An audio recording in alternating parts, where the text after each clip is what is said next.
Hello, and welcome to the AUA Inside Track podcast. On today's episode, we're highlighting the 2019 Annual Urology Advocacy AUA Summit. This year's summit, which was held March 4th through the 6th on Capitol Hill, focused on expanding, strengthening, and unifying the voice of urology on policy matters affecting practices and patients. For more, here's AUA's Legislative and Political Affairs Director, Brad Stine. Brad, why was it important that folks attended the summit this year?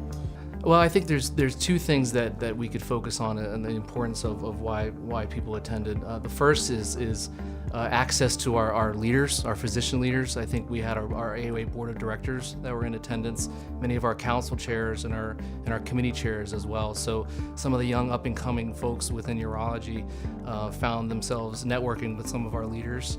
Also, there's an educational aspect to this. I think that we focus on many of the hot button issues that are affecting urologic practices.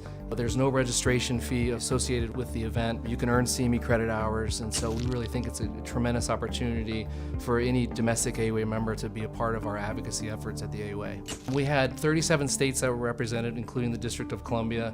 We had 113 individual House districts that had meetings with their lawmakers in the House, and 74 Senate offices were also represented. And as staff in DC, we've already received a lot of feedback from congressional offices that want to help and that they want to do many of the things that were requested of them by the attendees when they went to the Hill during the summit.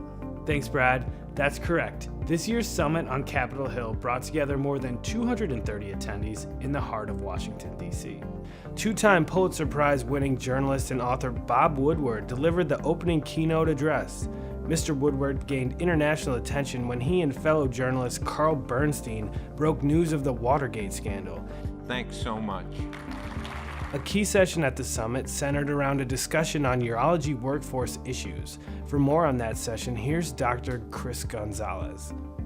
We've got a lot going on with the workforce right now, and we've talked about some interesting topics, including the unionization of doctors, telehealth, the use of advanced practice providers. So there are a lot of things that we need to think about.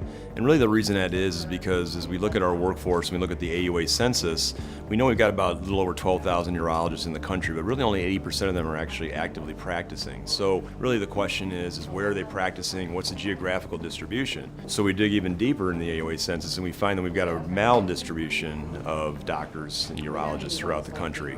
It's about a 9-to-1 ratio in urban areas versus rural areas. So that's a big problem for us because you got 50 million people in rural areas and there's not that many doctors. Why is that important? Well, it's important because if you don't have doctors in a county, there's going to be no urologic care. We know that the outcomes from cancer and the mortality from cancer from prostate, bladder, and kidney is going to be a lot worse. So it's a real serious situation. So we're working with our politicians here in Washington, D.C. about what we're going to do about that. Thank you, Dr. Gonzalez, and thank you for joining us on today's episode. For more, visit auanet.org or subscribe to the AUA podcast wherever you get your favorite podcasts today.